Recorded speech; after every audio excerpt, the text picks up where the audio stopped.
Hello, fellow podcasters. My name is Scotty Carlisle, and today, thank you for tuning in to the Move podcast. This upcoming video, audio file that you're going to hear was an interview that took place several years back between me and Victoria Smitherman and her parents. Now, Victoria, if you watched or listened to the last podcast, you'll hear an interview when she was 14 years old, and at that time she had 4 different surgeries on her brain, and each time just got bad news, and her attitude with the whole thing was just amazing. And I wanted to interview her because I wanted her to provide her perspective to the world.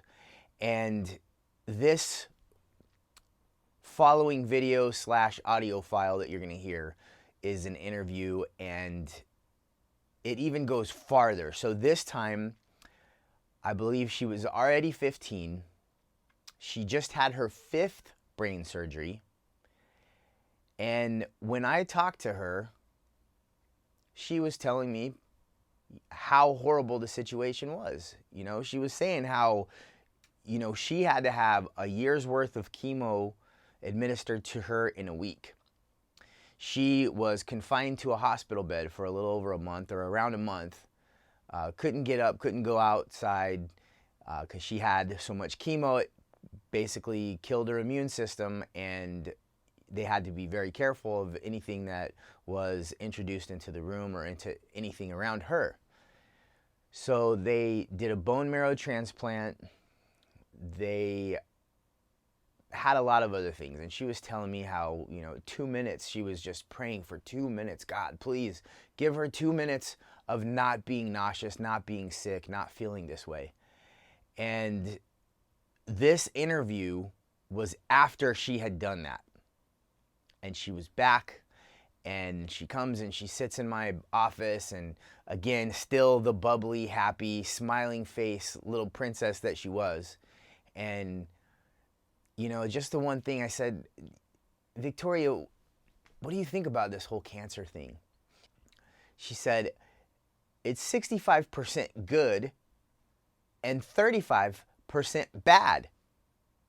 65% good and 35% bad.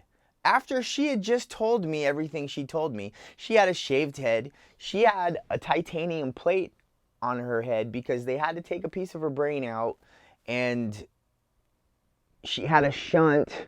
She had so many things that she had to endure, you guys. So many things.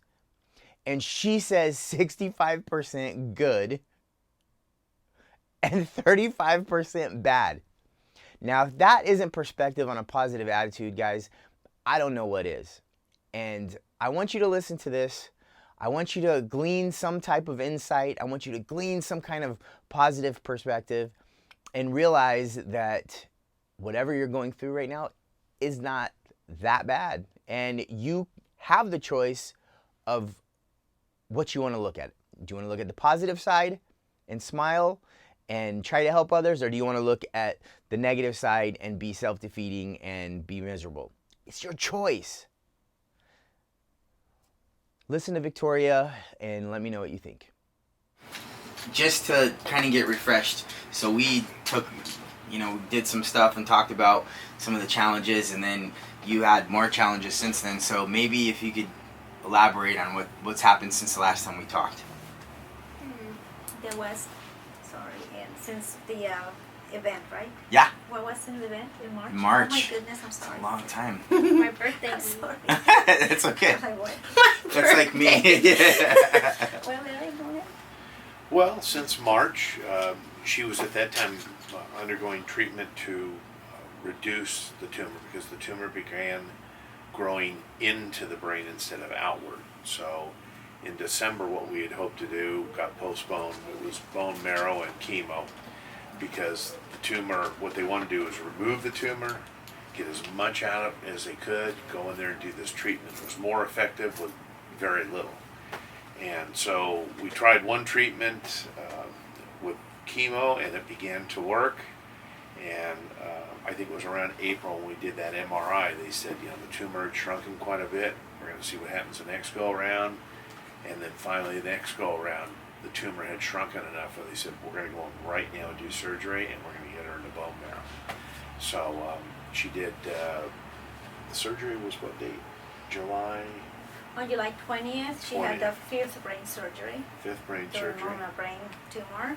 And then after 7 rounds of really strong chemotherapy, they decided 7 rounds since Well, it was January. 5 rounds. It was 5 days of chemo. Or are you No, talking no, about no, the I'm chemo talking prior? about the previous. Oh, From okay. 7 rounds of chemotherapy from January to until June, what was it? Yeah. So they decided that those 7 rounds, that was it, because first it was a very, very, very strong chemotherapy that could damage permanently the heart. So they couldn't go beyond. So whatever the treatment did until those 7 rounds, from there they do an MRI, see the status of the tumor, if it got smaller, and from there they were going to decide if the 5th brain surgery was going to happen or go straight to transplant. Fortunately, the tumor did shrink, which was great news. However, there was tumor left that had to be removed in an area that, it was kind of hard to get in. So they decided to do the 5th brain surgery, and depending on the results of the brain surgery, move forward to transplant, bone marrow transplant. And the surgery was successful, thank goodness. There was very little tumor left, but that amount of tumor left was going to be completely wiped out or clean with the transplant, which transplant means chemotherapy treatment. Really 5 days of really, really pure chemotherapy, no diluted, no 1 year's mixed. worth in 5 days. 1 year worth of chemotherapy in 5 days. Goes straight to the marrow and wipes out the good and the bad cells. Everything is gone. That's why they had rescue ready the stem cells of Victoria, the baby stem cells, put frozen.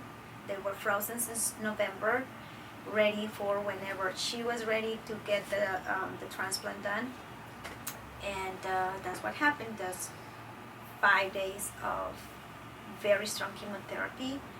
Her bone marrow gets gone, it's completely wiped out, completely. Then 5 days, 1 day of rest, and 7 day, they infused her baby stem cells back to her, and that's what they call it, rebirth. They said that she was rebirthed again.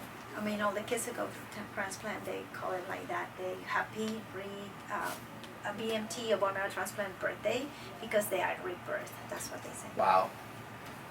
Where did they get the stem cells From from? her in November. It's her I own have a rescue. central line here, But and it has 2 lumens, which means just 2 little tubes, and with the IV they connect that, and one side goes in the machine. It spins the blood round and round really fast, and the stem cells get separated from the blood, and the stem cells go in a bag, and then through the other side of the machine, my blood comes out and goes inside the other little tube, which is called a lumen. It's called the what? A Lumen. lumen. A lumen. It's actually almost the same process as when diabetics go in for Dialysis? dialysis. Takes it out like It's that cleans it, same but type it of thing. separates Instead of filtering it, though, they're going through, and it's the darndest thing. It looks like a glass donut, and that thing spins like about 20,000 RPM, and it just draws the stem cells. But it can be an hour project, it can be a day, it can be a week long to get enough stem cells. She did it in a day and a half. But the procedure is called her own rescue. They call her do her Stem own cell. rescue. Stem cell rescue of her own is not from another person, so it's not the No risk of rejection or no complications. outside rescue, but it's her own. So they're her own babies. But let's go back to the surgery. The surgery was pretty ornate this time. I mean, she's got a titanium plate over here. I even have You a kinda see a bump bulge right out of here. it. I even have a bump right here. And this is the amazing part, Nice. Scotty. if you want to touch it, you can. Yeah, heck yeah. Oh. That's it. She actually has a 20% void in her brain Can there. I see one more time? Really? Yeah, from the tumor pushing in on it, the other was parts they removed. So when you look at the MRI, it's like a big void there. So what they had to do is they put like, Whoops, it that's almost looks like a Brillo pad, but it's like titanium mesh, and they put it in there to support that, because if she And ever then the took a plate on fall, top? yeah, if she ever fell, the brain would have a void there, could come loose or affect the stem. So she's actually got something in there. So it's a lot of fun when we come out of Walmart. Everybody, now I'm just 10% titanium robot. That's cool. So the surgery That is was pretty pretty cool. ornate too. It really wasn't. And you know, she comes through it. It's doggone well. It's I can tell my kids, hey kids, you know, you got a mom that has titanium in A her shunt head. and a titanium in her hand. It's quite amazing how she's,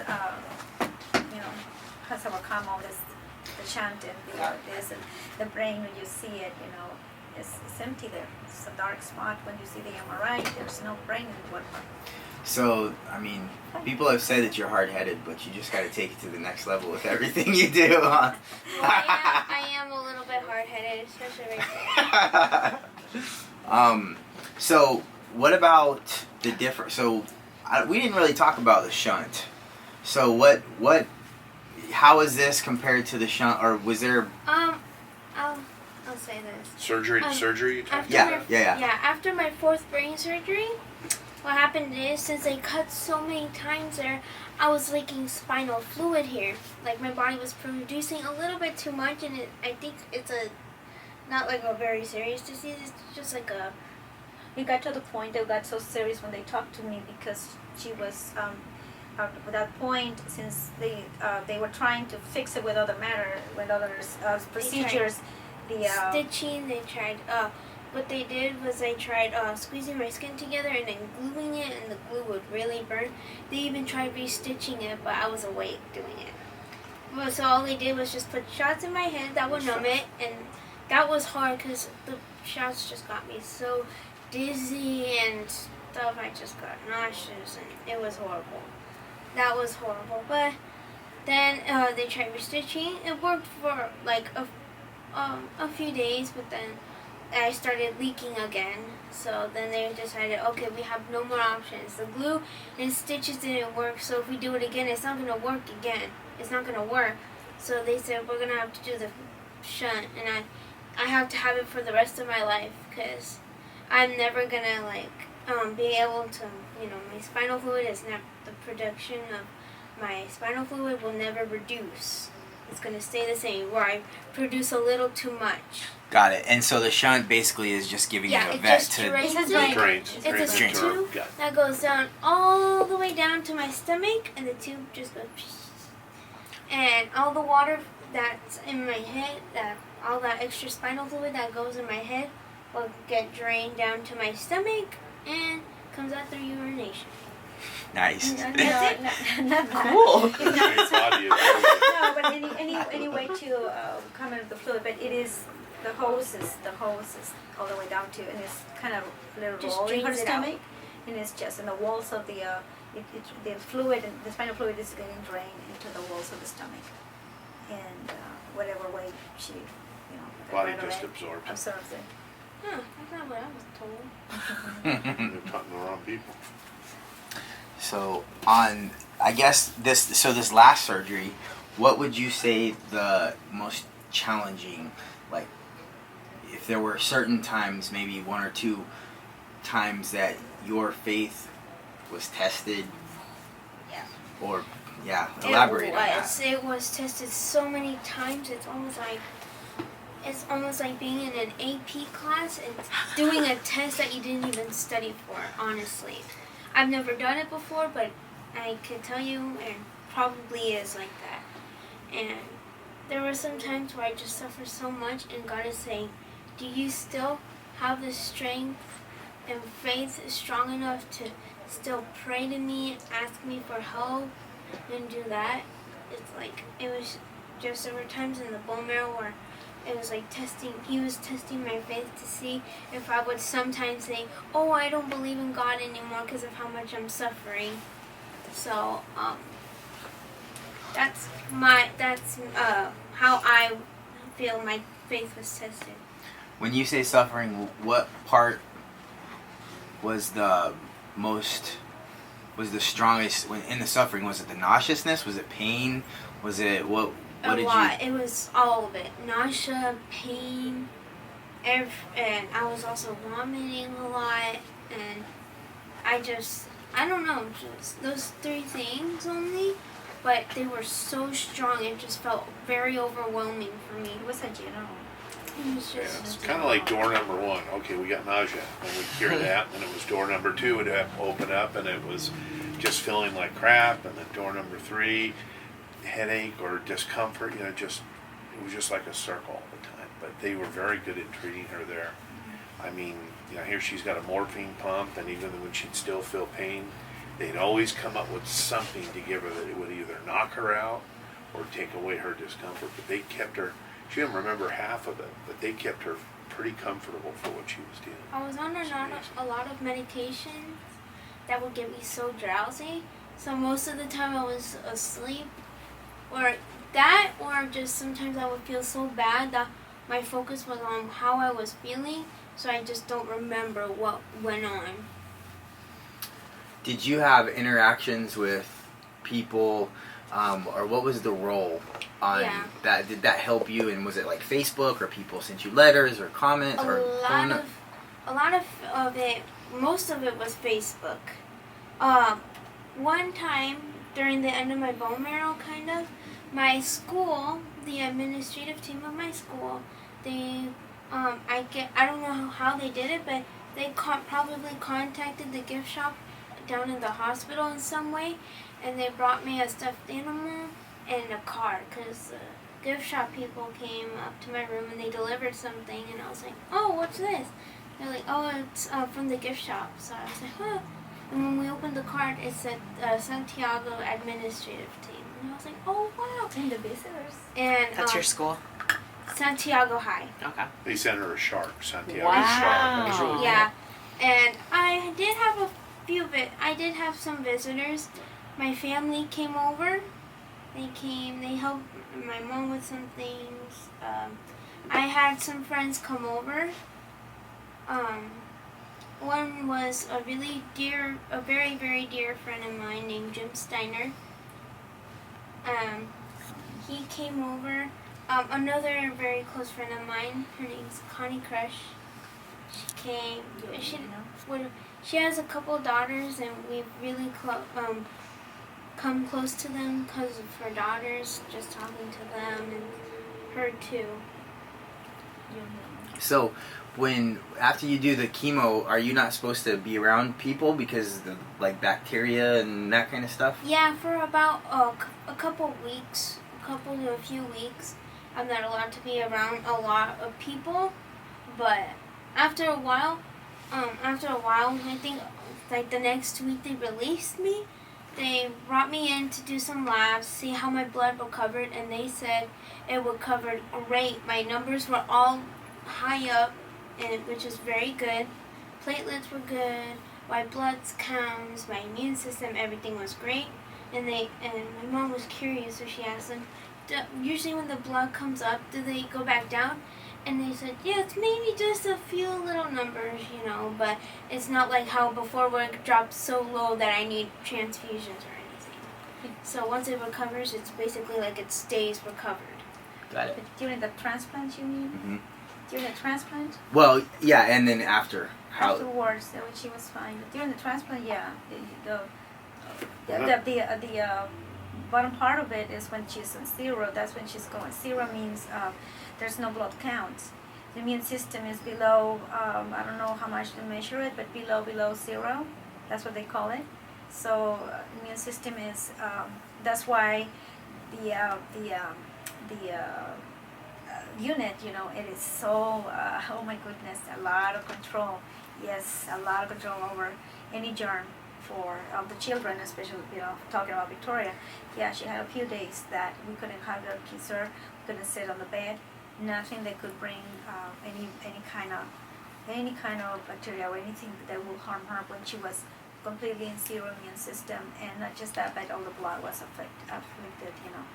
Once she left the unit, of course she's able to be out for a week. They told us to be careful with using a mask, which is not to have anybody. Still we have to be careful that she can be around people that is sick. Or has had some shots recently, like the flu shot that is the one that is through the nose. Oh yeah, The spray one. Uh-huh. She can be close to that, or people that had that kind of shot, unless it's the one from on the arm. There's some things that she has to still be careful until later. Are you taking any medication now? I'm not. Before I was on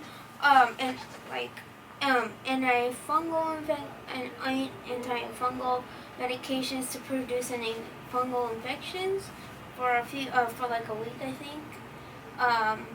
I was on pain medications for if I got any pain, but and nausea medication, of course. But those two medications for pain and antifungal stuff, those are done. I'm not on those, so I'm just taking stuff for nausea, which honestly I'm not taking that much anymore because I'm doing so well. Like that. Only as needed. Yeah, it's Kytril. Kytril is the name. I don't know if I should say the name, but anti-nausea, medication, pain, and whatever it is, only as needed because they want her to go back to life. No. So, I remember when I was talking to you and you said that that you had sores and stuff like that. So, because when you said pain is a very generic. Yeah. So, what kind of, be a little bit more specific on if there was anything that was really like, rough for you, because I mean people can relate to ulcers, they can relate, and then it gives them a kind of context. Picture a severe sunburn in 3 or 4 spots on your body, across her abdomen, her back, a little bit on her neck, her butt. But yeah, it was. She had chemical burn. That's what they call it. I had some on my neck. Like I still have some. If you can see it, I still have some like dark spots on my skin. Those are like just mild chemical burns, but some were like so bad. Like I had some on my stomach here that were so bad that my skin was even peeling. And when it was like burnt, it was black, and I mean black, like about. In just random spots? Yeah, well, it's very peculiar how in some areas the chemotherapy will come out, and not all the kids go through this, but Victoria did. So, like I said before, the chemical is not loaded with anything, so it's pure chemotherapy. So, in her case, it went through her skin and burned her here in some places, like. Was bleeding and peeled. It was really. I even had like a couple of spots here on my back that when I was like it would get so itchy, so sometimes I would scratch and it'd peel off. But then I got like a big, huge scab on my, like a really thick scab from scratching and bleeding and all that. I had to bring the wound, a wound specialist. And some kids actually have to shower like 4 times a day. Because sometimes, like, it's the same thing bone marrow, but they do different chemos in the bone marrow. And explain the pains. But focus on what all the pains that you had. Sores, mucositis. I had mouth sores, and I had like inside. I had or right here. I had pain because of the mucositis. I was already developing sores. They said I would develop sores from my mouth all the way down to like my stomach. And I'd have sore stomach, on my esophagus, and I was getting pains here. And it felt, I don't know, even if I was like, whenever I'd swallow, it would hurt. And then for the mouth sores, they just felt like regular sores, the pain you get. And the bone pain? And then I got like really bad bone pain but the bone pain kind of started after I got my stem cells back because it meant that the stem cells were really producing fast, and that's why I felt that pain. So it was a good pain, even though... Yeah, they said it was a good and bad pain. Bad for me, but good for my body and everything. Man, that's crazy.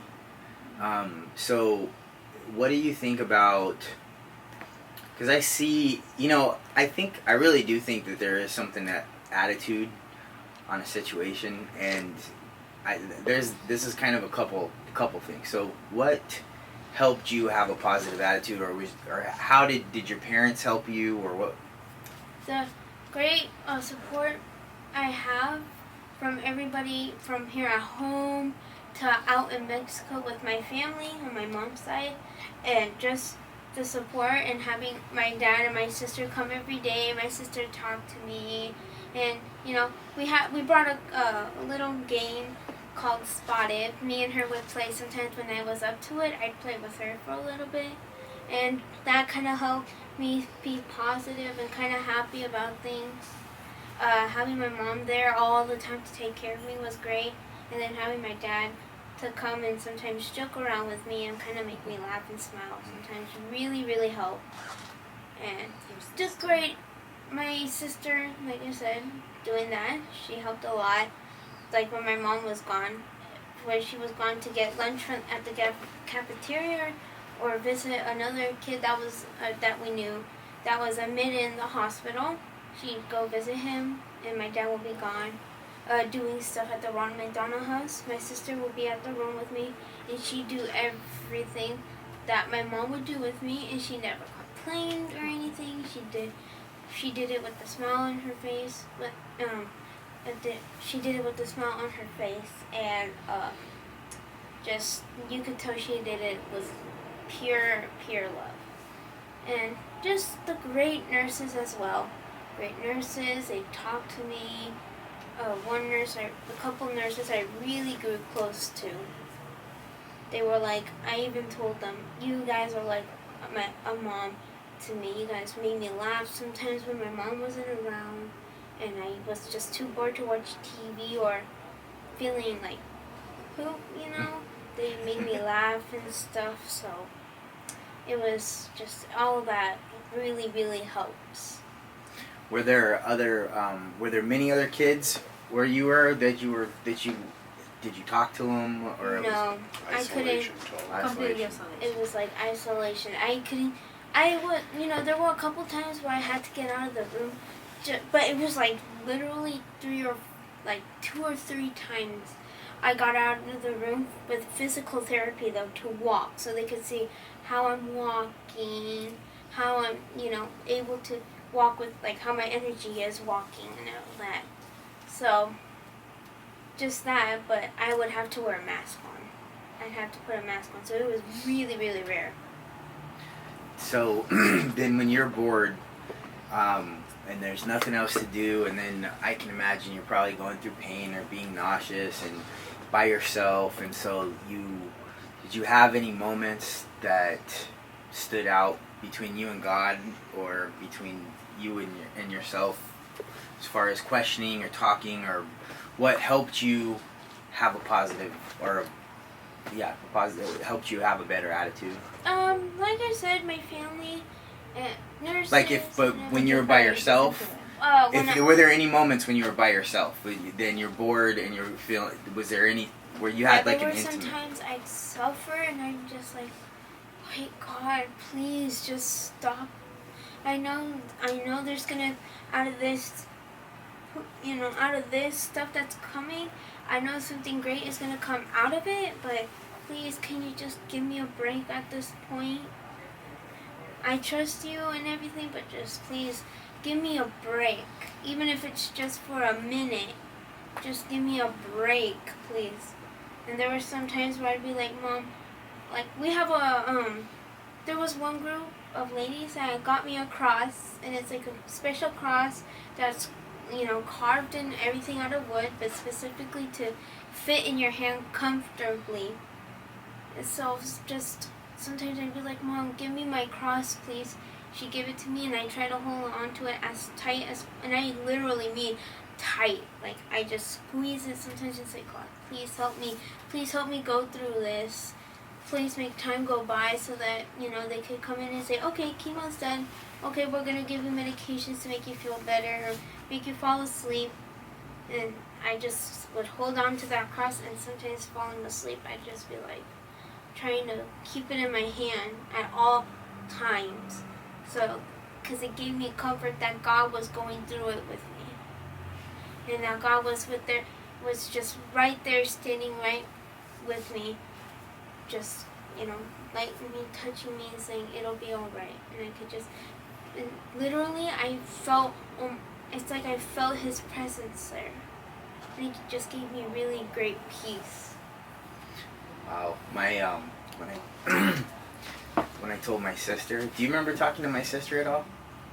Yeah, I do a little bit, yes. I told her, because then the good news about the tumor and how it, and she was like, I knew it, because they have a whole a whole prayer, like they're like prayer warriors, they meet for lunch or for breakfast, and then there's several people, and they literally people have prayers and they just pray, and so you're definitely always in that, and it's really cool for me to see, but because I think when you find people that have really strong faith, that a lot of times people are searching for something to grab onto for strength, and I feel like when somebody is challenged really hard and they have like that unbreakable faith, that people can look at that and hold on to that. So, and one nurse that didn't mention,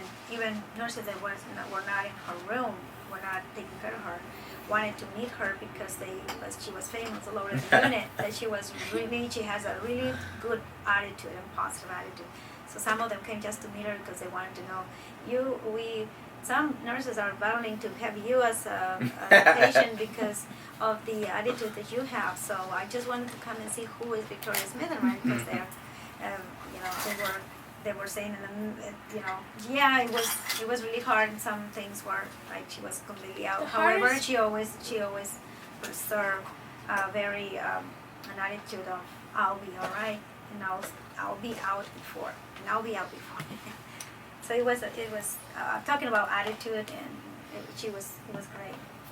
Yeah. I always told her the source of every good attitude is, as a believer, is God. So many times, sometimes being admitted in the hospital, and some of the nurses would be like, why are you doing so good? Because of your attitude. And my mom would be like, yep. And then my mom would end up having a long conversation with the nurses about how my attitude has always been just really well, and how all of the battle, like most of the battle, is your attitude. And I would say my attitude, but also and this is my opinion, especially of my religion, 80% of my strength and my attitude comes from God, and the 20% just comes from the free will, my free will, and my, me wanting to have that, wanting to be positive, have a great attitude about things, and I always tell people that. They're always like, you're so strong and everything, and I tell them, well, 80% of it is God, 20% of it is the free will He, gives us to want to be like this, Why do you think your free will wants to have a good attitude and others don't? Where do you think that comes from? I've been told so many times that just attitude is everything, and then not just that, I guess it's just who I am, to just be happy all the time and stay positive. I guess it's just who I am. So. And also God. I mean, I know. There's definitely, everything's a test. As far as you, Veronica, and Larry,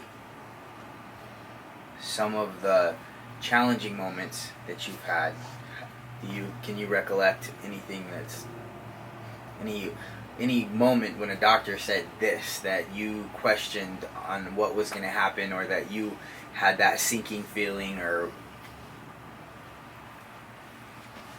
Oh, yes, just to go back in thoughts are as painful. It just gave me the chills. There could be a lot of moments that me as a mother, touch bottom, on what's gonna happen.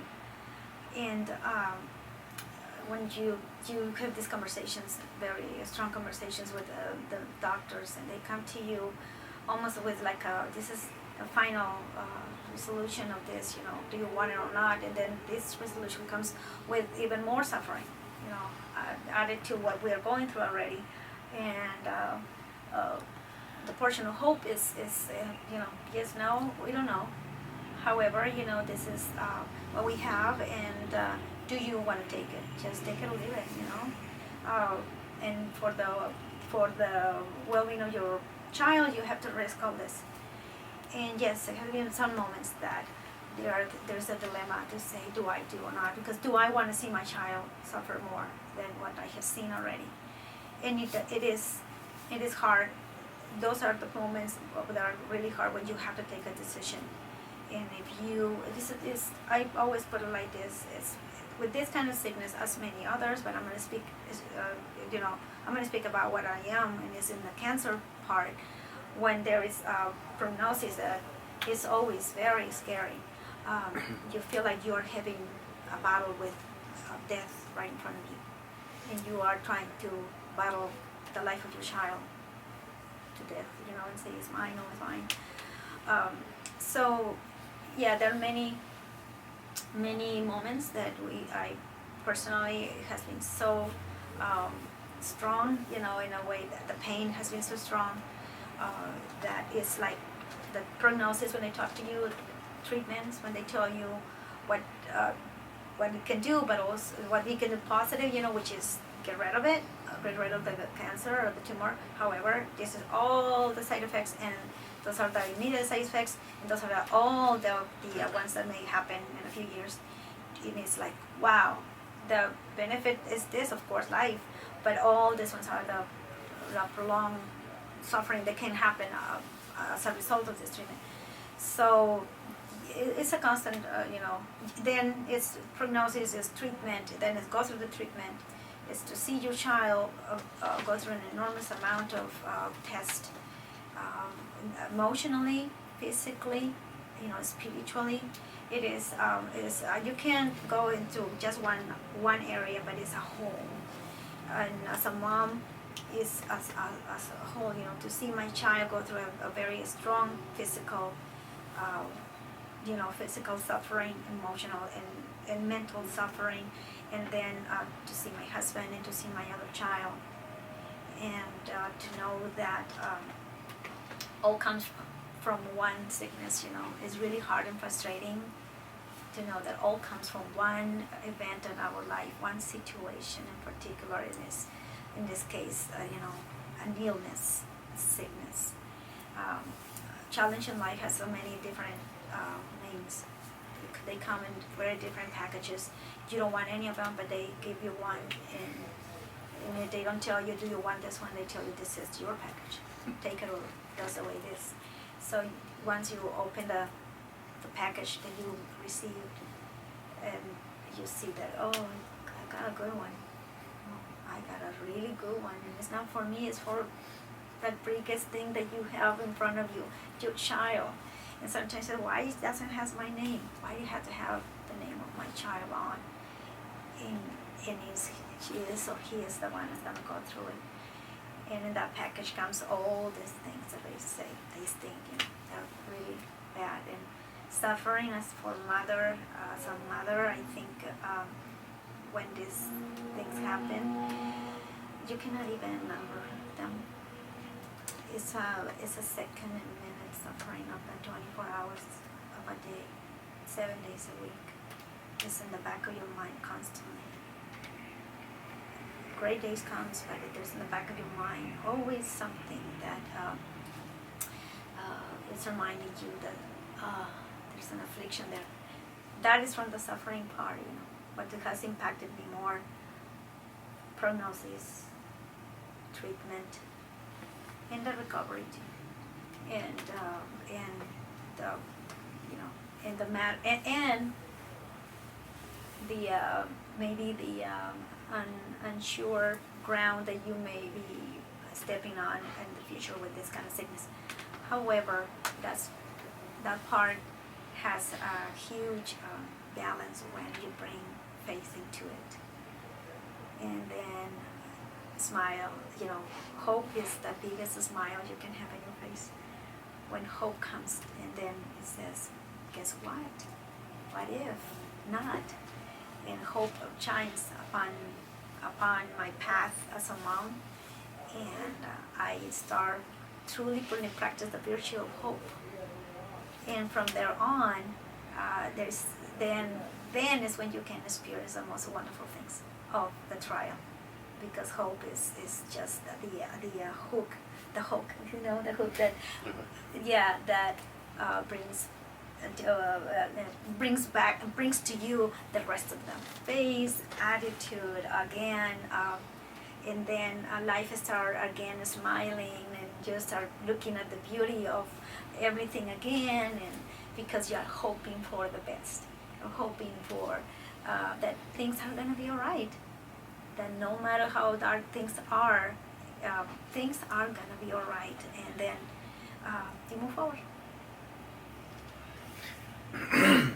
That's, and as you're talking, I can relate just from my experience when my son was in the hospital, and I know those talks, and then those symptoms, those side effects. I hated those conversations, because it's like, oh, here's this, but then, like you said, As you try it out, that's what I thought. I just thought, I could have a lot of hearing loss. I could probably be deaf. I could probably be blind. I could probably have a big something go wrong with my organs and be something that's permanent. Or, and like you said, worst case scenario is that. Best case scenario, I get out of it like nothing. And I think it came out as the best case scenario. I think I got out of it great, thanks to God. And I just thought, how do I know if I never try it? And God has a plan for me, and I just had a feeling that God didn't want me to have any problems, because I just know God wanted the best for me. So I just said, I'm gonna do it. you felt His hand on you. You had a very strong confidence. Like, you never know which case you're gonna pick. Number 4, number 15.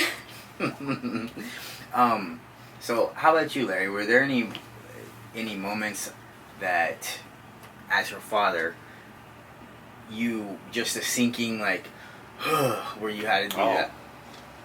Yeah, when this first came about, I had just recovered myself. I had double pulmonary embolism. I was told I had 20% chance of walking out of Corona Regional Hospital, and 2 weeks later, she gets this. So I was like, here was the thing. It was kind of funny in a way. I changed my faith because they were all Catholics, and I was a Methodist. So I thought, I'm going to go ahead and be united with them. I was just completing that, and then I started getting, it was almost like flu symptoms, or I was coughing, and then it got more difficulty breathing, and that's, I go in the hospital and told the doctor I think I've got pneumonia, and the doctor does a chest x-ray. He says, no, you've got a collapsed lung, 2 pulmonary embolisms, and a blood clot in your leg. And I said, okay. And he says, you got less than a 20% chance you're leaving the hospital. So, it's like, God, I changed my faith, and now this. Is God telling me to change my faith back, or what? It shook me up. And then I'm restricted. I can't drive, so my poor wife gets stuck with everything. I'm housebound because of what happened. And she gets her thing, and then, after the surgery, I always thought, you have a tumor, you either get surgery, they remove it, and it's all over, or you can't remove it all and you do chemo and radiation. Well, in her case, they got it all, but we were still told that this was a very serious situation, and she was going to have to go through treatment, and it was, is she or isn't she? And then, we finally found a good doctor in LA, and he treats her, and he's very positive, and she gets cured, and then he leaves us to go to Ohio, and that was devastating to me, because he was my security blanket. I mean, I walk into Children's Hospital, I go, oh, we're home. You know, here's the guy that, if that mountain's there, he'll move it, get her through it, you know, and he told us, you know, she's going to be fine. And then I remember when the tumor came back 2 years ago, or a year ago last March, and I just remember calling him up, and he was totally floored. And that made me question my faith at that time. I thought, gosh, you know, what's going on? Why? But yeah, and there's a lot of what Veronica said. You know, you have to. You're a balancing act, and I mean, okay. We're going to do this. It's going to, you know, get rid of the tumor, and this is a good thing. But the bad thing is, she may not be able to see. She may lose this. She may not be able. You know, they give you 50 things that could happen, and it's been a blessing with her. I mean, she always skates through this stuff good, and I think, you know, her attitude, and even the doctors and hospitals have said, it's her outlook on this. You know, it's making her get through this the way she is. I mean, when they told her she had to have fifth surgery, she goes, oh, that's no big thing. It's like, I'm going, oh, man, I'm cutting over here. And she cheers us up. I mean, it's like, we go in there and go, oh, God. You know, and here she is. Oh, it's all right. You know, I'll do this, but, you know, a smile on her face. Okay, let's get this thing done. Because it's true. You know, it's amazing. She's been my rock.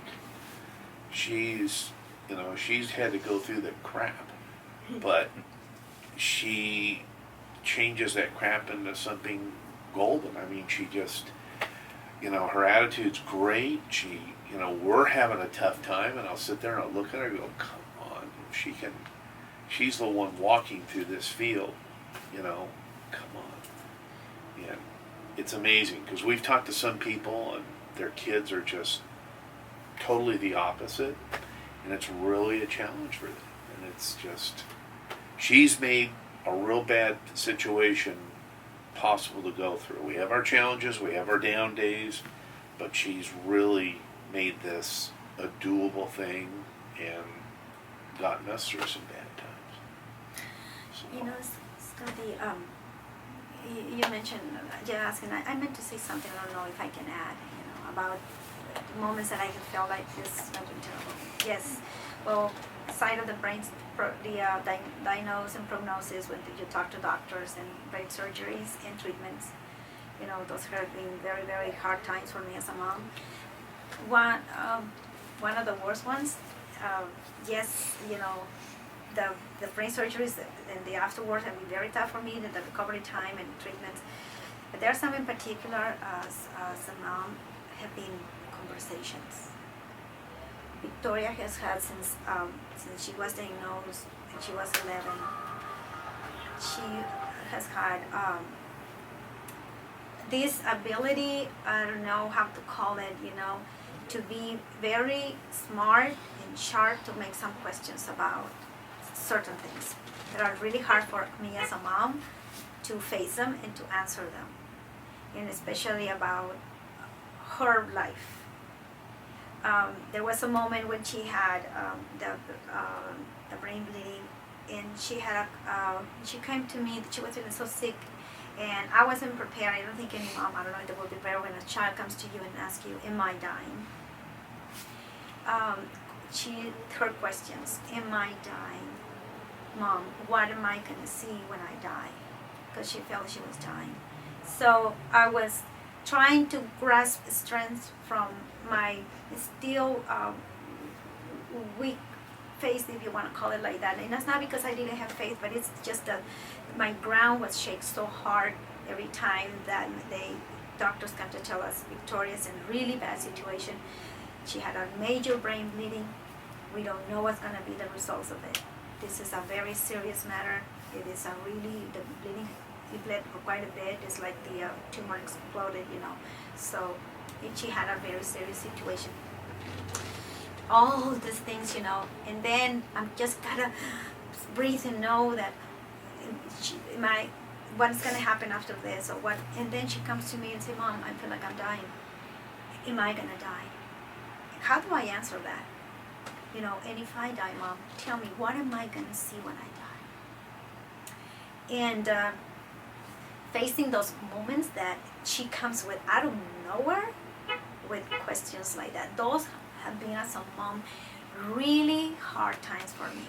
You know, one time she's in radiation, and we are going out to get something from the hospital, going out to eat something and come back in the hospital, and she all of a sudden, out of nowhere, she's telling me, Mom, and when I die, you know, what are you going to feel? What are you going to think? How do you, I mean, like, are you feeling you're going to die? No, but what happened when I die? What is going to be happen to you, Mom? So those questions about facing, then your child is asking about their death, when you desperately don't want to not even think about losing your child, that can be one of the many, but one of the biggest challenges when she has come to ask me, what is going to happen when I die? What am I going to see? Or if I die, Mom, I want this when I die. And it's something that you don't want to talk about with your child. So I needed to tell you about those moments that are away from prognosis, diagnosis, MRIs, medically, I'm talking about medically, moments that in ICU, the times in ICU have been really strong, the times in the treatment at home, the afterwards, to have to hold her head many times because she's vomiting so bad. You see her just so weak and pale and fragile that you just wish you to be that person. You don't like to see your child ever like that, feeling so sick, and see so sick, and I'm seriously sick, and those are the times were very, very tough for me. But when she came and they asked me, when I die, what am I going to see? Am I dying? That was a really challenging time for me. Really, really have to keep myself, my mind straight, and have to pretend that it's not hurting what she's asking. That was really tough. And it's like my dad was saying, about how I'm always like, oh, it'll be okay and stuff. It's because it's true. It's not that I take God's power for granted or anything. It's none of that. It's because I have deep faith in God, and I have faith in His power and how He uses it, and I just have faith in Him completely, 100%. More like 1,000% actually. 1,000 out of 10, out of 100%. I have faith in Him, honestly. So talking about some of the low points, now, is there any high point that you can recollect that you had a sense of either exhilaration or gratitude that was like maybe the very top moment so far? Could you narrow it down? Maybe a top two? Yes. The people I've met, and the amazing experiences I have done. Like speaking up in public. If I never have done that, like I probably wouldn't be here right now. If I never went to that camp and decided to do an inspirational speech as a, something to win a contest. It was like a kid contest, but you had to do either a skit or sing or dance or whatever. And I don't think if I ever did that first inspirational speech I have ever done in my life, I don't think I wouldn't be here right now. And of the people I've met, I don't think if I've had the attitude I have now, I don't think if I've gone through this at all, I wouldn't have met the amazing people I've met. Like you, Jim Steiner, Connie Crush, all the nurses in the hospital and doctors and everything. Jill Castillo and all her Team Victoria, her friends that are Team Victoria, all of them. I don't think I would have met them, and I don't think I would be here now doing the things that I'm doing now. A lot of what she says, we've talked about, here's this big black cloud, but it's got 10 times the amount of silver lining wrapped around it. And like she said, we've met some amazing people. It's really changed my view of how I thought people were. I mean, I always had faith in human society, but my God, you know, the first go around and the first fundraiser, and the people that were coming up, and strangers, and you know, talking to us and stuff. It's amazing. There are people, a lot of people, that really do care. And you know, this bad thing has brought out the best in a lot of people. And you know, our whole social circle is different now. And you know, this community, we almost moved from here. We almost moved to San Diego. And it's like I told her, what would we have done if we'd have moved? I mean, there's been so much support here. Just people on our street, but people in town here. It's just been an enormous amount of support. So, you know, it's... I drive into Corona now with a much different feeling than I did. I mean, I've always loved it here and liked the town, but now the town's become our extended family. You know, it just... I tell everybody, I just can't imagine being anywhere else and being treated like this from our local government people, to the fire department, to the police department, to the citizens, to the people like you. I mean, it's changed our whole, you know, family dynamics and stuff. I mean, we don't go anywhere now that someone doesn't seem to know us. You know, we're not celebrities or anything, but it just, it's really brought the community closer to us.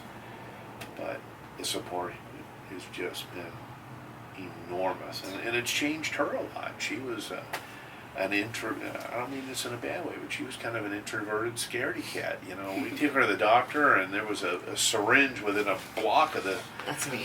You know, she would. I mean, we took her in because she was sick. She would literally tell, "I don't know why I'm here. I'm feeling fine." And we'd leave the office, and I would you run, know. run away. And now she just go ahead. I know, I would, You know. even if I was like right now, like if I never gone through what I've gone through, I would still probably be the way I was before. Probably like scream, cry, kick, just do anything to avoid a shot. And then now, like whenever I have to get a shot, like even the wrist stitching, yeah, I was a little hesitant about it, but at the same time I was like, you know, it'll come and it'll go. It'll be over soon. And I was like, okay, let's just get it over with. And then I would have probably passed out if it was before. If I was like my old self, I would have probably have passed out. They probably would have had done it when I was passed out, so I wouldn't have felt anything that much. And I was unconscious. But we always talk about there's been so many positives that have come from this not so positive situation, and you know, it's. I think most of it was. I think most of the outcome of all this was positive. I think about 65% of it to me was positive, and 35% of it was just bad. That's truly what I think. That's freaking awesome. I gotta say that. So, yeah. Okay, so then this MRI, you're gonna have another MRI on next week? September 6th. Mm-hmm. September 6th, so Tuesday. So Tuesday I have my MRI. Next day they give us results, and from there it's still up in the air. Everything now just depends on that MRI, the results of it. If it's good, if the tumor either has shrunken or completely disappeared, they're thinking about me moving on with my life, and you know, of course, follow-ups here and there. But Every 2 months. But like every 2 months, I'd have an MRI, then an appointment. But for right now, we just wait, and if it's good, like I said, they're gonna probably take out my central line. And I'm not gonna say anything about it being bad because I think it's gonna go good. We all do. So, what do you think the difference? Because we touched on both of these. Faith. What's the difference, or faith and hope? Yes. Talk about what's your definition. What something Oh. faith and hope. Well, I totally believe that bone marrow transplant has made my faith a lot stronger. And then my gratitude to the family I have, like now, ever since bone marrow, I just, I was just like, oh, here's my family, I love them and everything. But now it's like almost every day, just suddenly I'll just hug my mom and my dad and say, thank you for everything you do for me. And I love you guys very much. And I never did that before, and then just since after that, every morning, every day. But not as often as Not as often, though, yeah. And now I just, literally every day, I would hug my mom and my dad, and I just say, thank you for everything you do for me. I love you guys very much. And same thing to Brianna, too. So, okay, I got a question for each of you, each one of you. When you pray at night, what does that sound like? What do you say? Oh, I'm going to start myself. When I pray at night, wow, gratitude. Gratitude comes first, then request. Absolutely. I would say that I do have requests, of course, because this is from my point of view.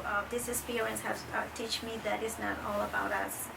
It's about all those. I have seen so many around suffering that it teach me that I'm not the only one suffering as a mom. Especially when the circles of mom, when the nights, and then many nights in the hospital, in the most stressful areas, ICU, BMT, bone marrow transplant area, and the fourth floor where the kids with cancer are. You're dealing all the time with very difficult situations, and we moms talk. And you realize that you're not alone. There are many mommies suffering out there, and some more than others. A few of my group of moms, they lost their children already. So, then when you see what you have received as a result of your trial in life, you can't just complain. You just have gratitude. Through this challenge with my child, I have learned so many things in life. The perspective of life for me as a mom and as a woman has changed tremendously. My dynamic in life is completely different. And it's not just what I'm going through, what I feel, what I suffer, but it's what we are going through. Not just first as a family, as a cell, but also as many people around, many mommies, many daddies. I've seen so many dads devastated. Many we always talk about moms, but daddies go through the same thing. And after all what we have experienced, the beautiful things that we have experienced, how much the dynamic of my family has changed, in faith, and the way we pray now is so different. The way we see life is so different. The way we live life itself, is so different now. And what I have learned from others' moms and from other families, what I have learned from other people that are so kind and giving, experiencing generosity in great amount. I have learned so much that I have to be generous, that I have to give back, that I have to be there for others. And when I see this massive support for Victoria and for the family, and this massive acts of kindness toward us, I don't have any other thing to say. First of all, in prayer, as soon as I start doing it, is I'm grateful. I'm very grateful. I'm very, even just a thank you word doesn't have, not even the meaning that you find in the dictionary can say enough how much I'm so thankful to, number one, God. Number two, family. Number three, very important, friends and supporters. It is an amazing amount of great, thankfulness that I feel for all of it. that I just cannot say enough every night. Thank you, God. Thank you, Lord. Lord, thank you so much. Yeah, for the life of Victoria, just because she's still there with us, here with us. But thank you for the lessons of life that you gave me. Oh my goodness, have I learned from others enormously. So much that I also feel like reborn. I feel like my mind and my spirit and my thoughts, they are completely different from before. I have this situation with my child. I don't know you, and they are strangers. I don't know you, and I hope someday to know you. And when I have followed the story of your child and you guys on Facebook, and I was having this hard situation with my child, with my baby, with my other kid, whatever. And when I just sat down and thought about you, and I said, how did she do it? And if she did it, I'm gonna do it. And that gave me so much strength to say, gosh, thank you, God, for this trial, because through these difficult times of me, you have given me the opportunity that others have found strength in their weak times or in their trials too. So all this is about being thankful first, because the opportunity also to be a virtual support to others, because we don't know in person, we just know people through Facebook, but we have an enormous amount, a good amount of people that have contacted us in private messages, trying to looking for support from Victoria, because they said, I'm afflicted with cancer, I'm going through this, and I see the strength that Victoria has gone through. Or as a mom, I have my child going through this, and I'm just desperate, I'm lost, and now I see what you're going through as a, wow, how can she do it, I'm not praising myself, but it's people compares what I'm going through others can be worse, and I say, oh wow, so if I'm going through this very little, how that person can go through and still look like life is beautiful? Because I have said to me, no, it's not, but it is at the same time. But anyway. My mom was saying about people contacting us. There was one lady from my school, from attendance area, that got afflicted with cancer. I'm not sure where, but she got afflicted with cancer. And then she even, I even went one day when they brought me a gift. It was the shark gift. They brought me that, and I was like, I want to make them a card to the administrative team. And so I made them about a card that was about this big. And I just got one of those posters that you could buy at the Dollar Tree, and I just folded it in half to make it like a card. So I made them a card and I gave it to them.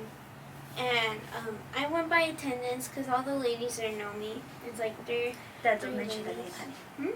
Don't mention the name. Oh. Okay, just don't mention her name. Okay. All right. Sorry. I'm sorry. No, I didn't. And so, what was I saying? You went to The office. So I went to the office, I gave them the card, and I went by their office, the attendance office, and I went to say hi, tell them how I was doing, how it went, real quick, and I remember her giving me a hug and everything. She was like, how are you doing? It's a gift that you are here for me. And I was like, oh, thank you. And as I got back home the next day, my mom tells me that she got a message from her saying it's a blessing that when she said that, it was because she found out she had cancer, that she had to get surgery the following week on a Tuesday. And I was like, oh my gosh. And she just found out a day before she had very, very aggressive cancer. And then she was giving me messages, like private messages through Facebook saying, Victoria, please pray for me. I just found out I was afflicted with cancer, and I need you to pray for me and stuff. And ever since, I've been praying for her every night, and then I gave her a message saying, no matter how far away you are from me, we are both going through this together. We are both surviving this and fighting this together, my friend. And I'm always praying for you every night, and I know you'll do great at this, just as I did. When she mentioned about how just your visit in a moment that she was feeling very vulnerable and fragile, how just your visit gave her complete strength, knowing that she was going to be. She took it as a sign from God because she was truly, going through a very difficult time, like we all do when we have not good news. And she mentioned in the message that for her this meant to be somehow. She was, asking God for strength, and it's the moment that Victoria came to visit them. How she felt that this is it. This was my sign. That I have to go through this with a lot of strength. It was a very beautiful message. Again, it's not about our trial and about Victoria, but it's about what this can do for what has done for us to become better person, closer to God, bigger in our faith, experiencing the greatness of the goodness of other people, and people teaching us have to be good too. Because trust me, it has been an amazing learning journey. Because we have experienced such great things, and some people are outstanding. I'm serious that that's you. I'm serious, Scotty. Seriously, you have been one of those outstanding people we have met, willing to give to other kids, other children, other people out of the experience that you have had to. So we had a lot to still move forward and learn from others, and that has been to me one great experience to learn through this trial. Yes, receiving, but oh my goodness, also the learning about you gotta give. This is what others do, and you have to copy their great works. Yeah, I've even learned through all this that if I gave back, not just to people here, but if I gave back to God, He would do great things for me. How can you give back to God? Like sometimes when I'm in my worst situations, I'm like, God, I offer my suffering, like I would offer it for all the other kids going through what I go through, that they would make it out like I do. And that's how I give back to God. I give back to God by giving thanks to Him for everything He does for me. And you have offered in your bottom parts that you remember. You said, God, I offer all my sufferings for you to cure all the other children from cancer. Yeah, I do that also. You can give back to God like that. You could also give back by giving back to people here. I've also done that. I think I mentioned in the other video how I would go to Mexico, and to the kids, the poor kids. There's some things that I don't. That I'm sorry. It's okay to tell them, but there are some things that it's our. Right. Yeah, you want to keep within your. Yeah, you're not. You don't want to necessarily have other people know how you're giving it, because that's your intimate. Cool. No problem. It's okay. You want to tell No, it's Scotty. okay. What I don't want is to people to know there's some things that there's some things that is just between God and us. And that's cool. That's very cool. So it's all good. I think from my perspective on all this, I think if you talk to all of us, we'd all say the same core thing about praying at night and always giving thanks first, and then asking God to help others that we know that are going through tough times and stuff. And I think the one thing with me that, from God's aspect, I always used to hear of people talking about God's intervention. Oh God, I know God was there, He did this. And I felt it about 3 times in the last 4 years, where I felt strongly that He did come in to the picture and somehow intervene, change things. Mainly with her, the things that have happened, the brain bleeding, the first cure of cancer, and this, we're hoping the second cure. But I really, there's been times I felt like He definitely, was a part of this and did come in and intervene and stuff. So strong from divine intervention. From the the trial or the experience that I had with my son, one of the things leaving is that I felt like I had to go through a deeper part of suffering, and you know, it's like empty and hot, and it's painful, and it's kind of opening, but it's stretching, right? When you have to go through those pains, it's stretching you, you know, by challenging you, by your emotions and everything. But I feel like it's that stretching that when that suffering is done, now your capacity for love has also increased by that same amount. Yeah. Would you have a similar? Is that same for you, or what do you think? Oh, I think so. Yeah, definitely. There's, like I said, it's. I don't know. We all have our hard sides. We all have our soft sides, and my soft side has definitely gotten bigger. You know, like I said, I've just seen a difference. You know, I never thought people were as giving as they are. You know, I knew there were some that were out there. You hear of things and stuff, but it's amazing how many are, and ones you don't know. And I look at things very differently now with people, and you know, not that I thought all people are bad. You know, be careful. It's just that I just see things from people, what they've done, people that don't even hardly know us, and come up and do this or offer that or whatever, and it's just a sign of people I guess I never saw before. But this has brought it out.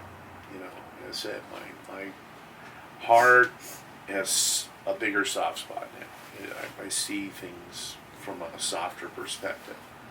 So. I'm the same thing with my dad. I have to agree with my dad, you know. At first, I knew there were people that were giving, but I thought it was just something that was kind of rare. And then ever since I went through this, now I'm like, wow, there are quite a bit of people that actually give. There are way more than I thought. I thought it was just like a 1,000 out of a million thing, you know, very rare. But now it's like, for me, it's like 50,000 out of a million.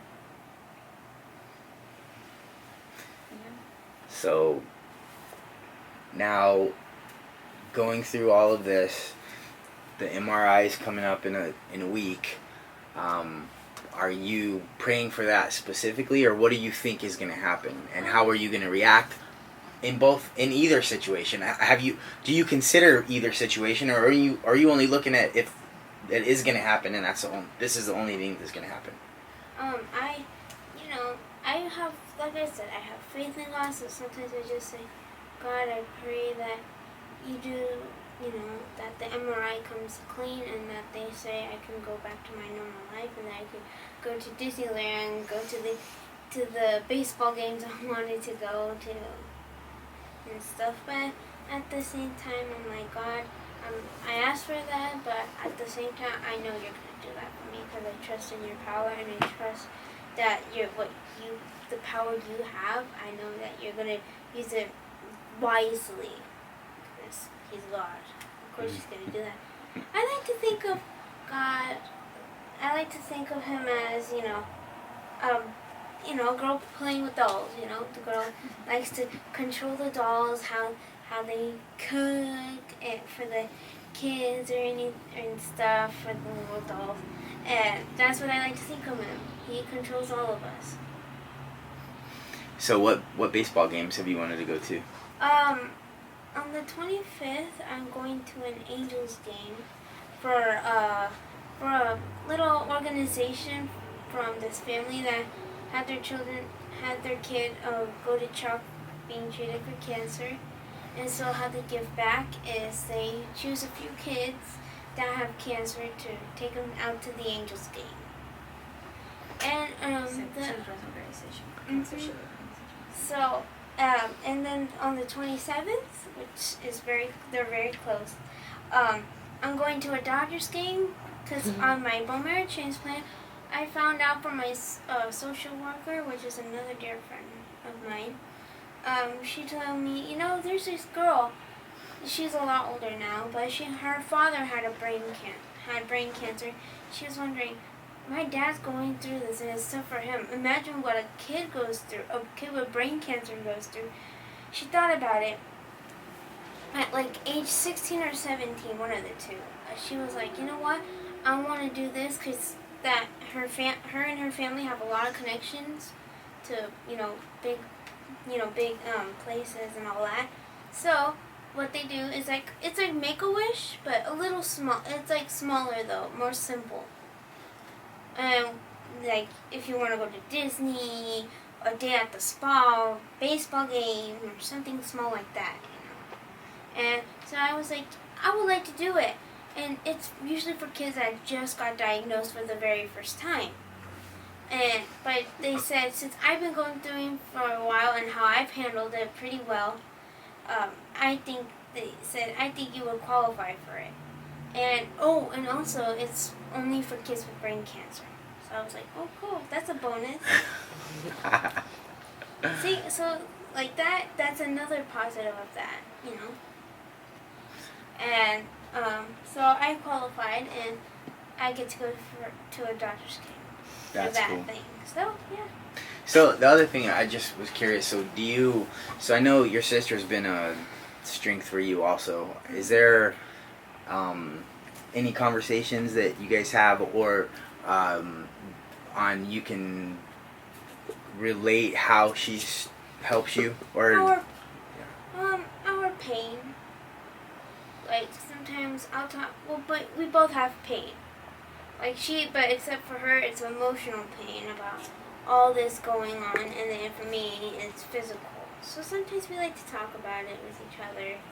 We like to talk about what we did. Like when we went to the Make-A-Wish trip, we like to talk about things like that.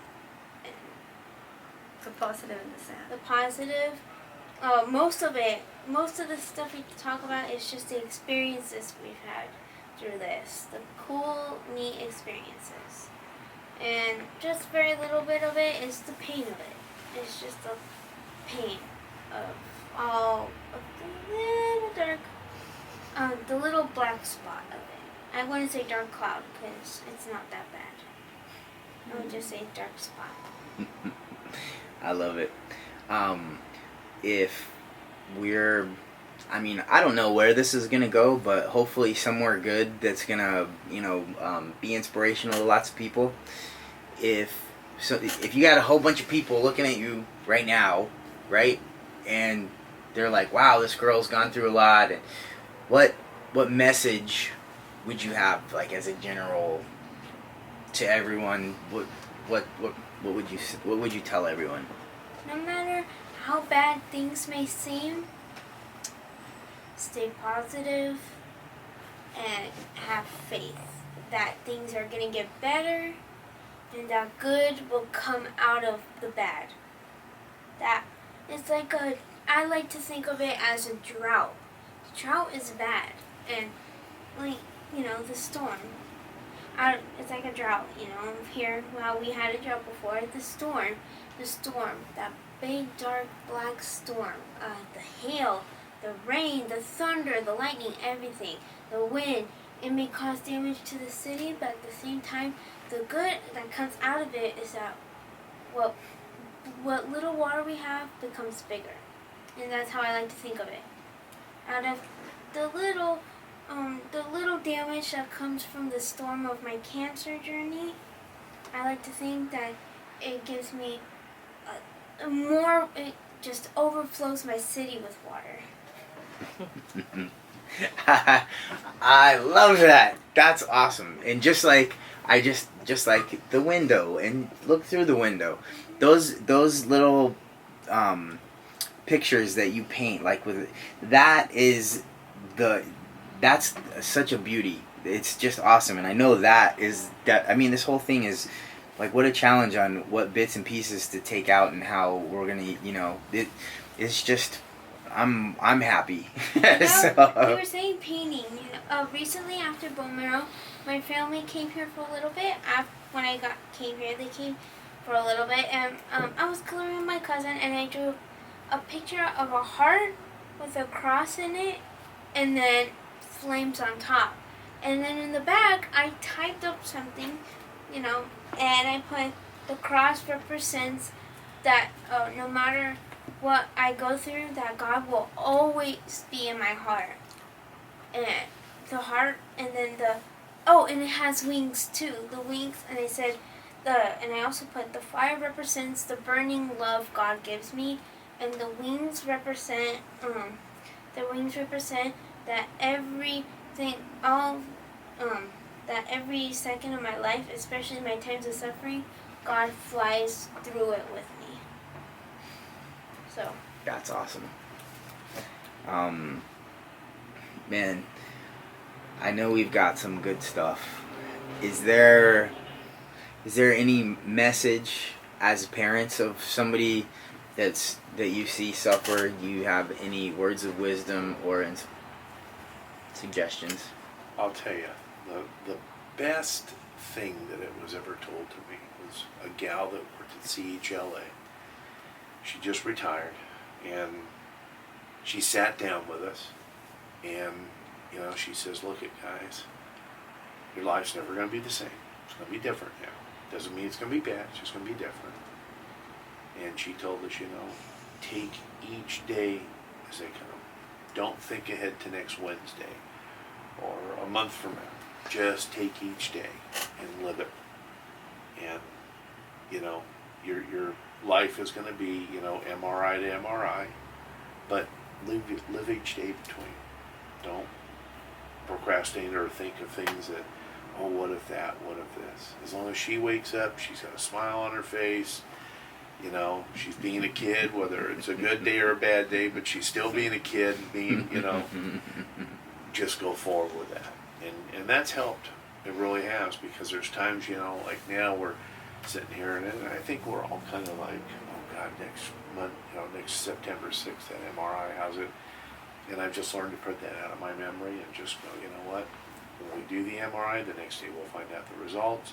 I think we're all of the optimistic feeling that it's going to be good news.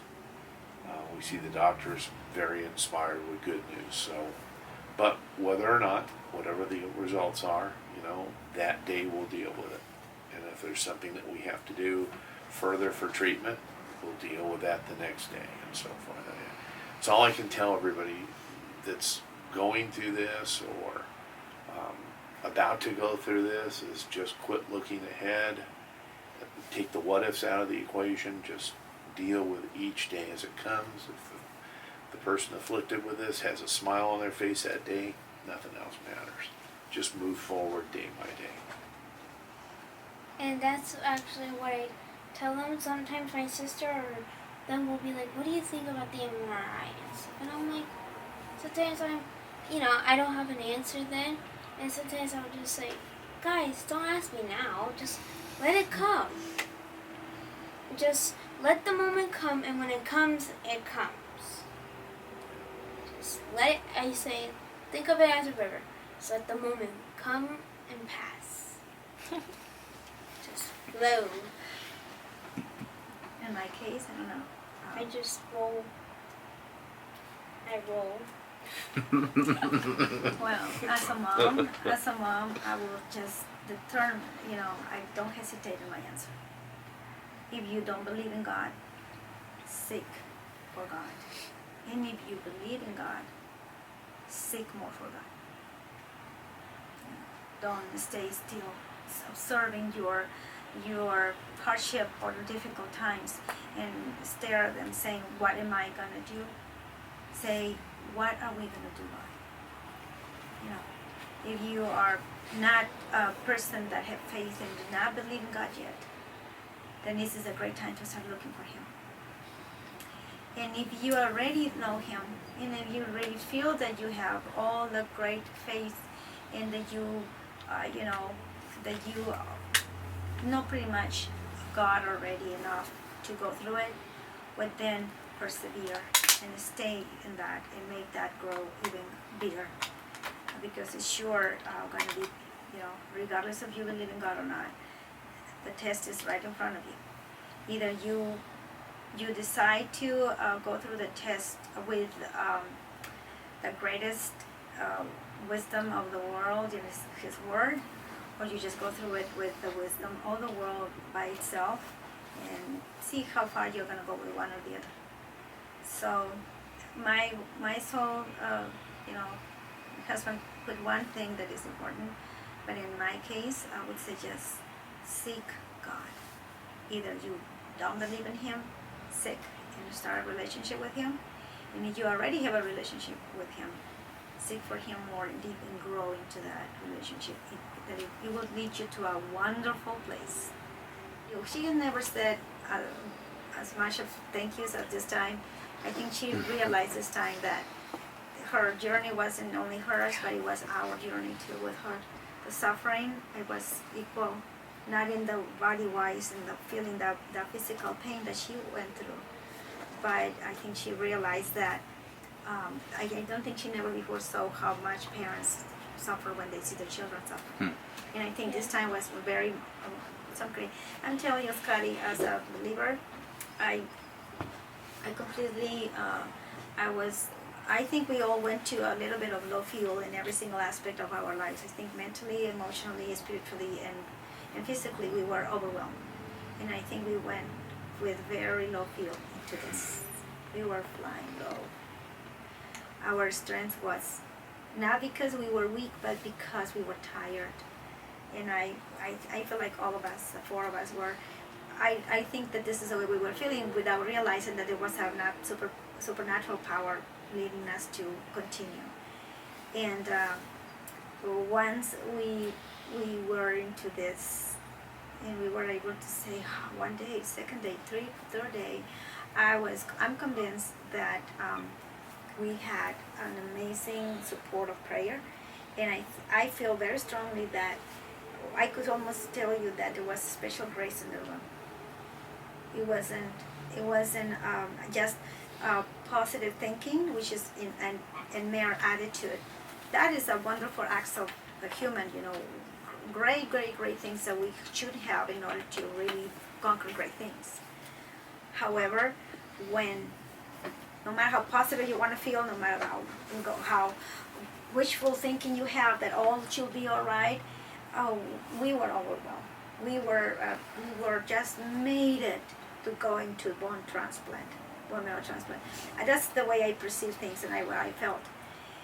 When you are low, you're flying so low, and you are going into very low fuel into something huge. Man. Flow was How low. do you say that? I don't even know how to explain, and I don't think there's going to be never words to explain how amazing you can feel the grace was within the room. Why was it? I don't know, but we made it with an amazing, and it wasn't because of us. I absolutely felt that it was the enormous support in prayer and good wishes that others did for us. I think at that point we were just, and there were there were others feeding us and giving us water.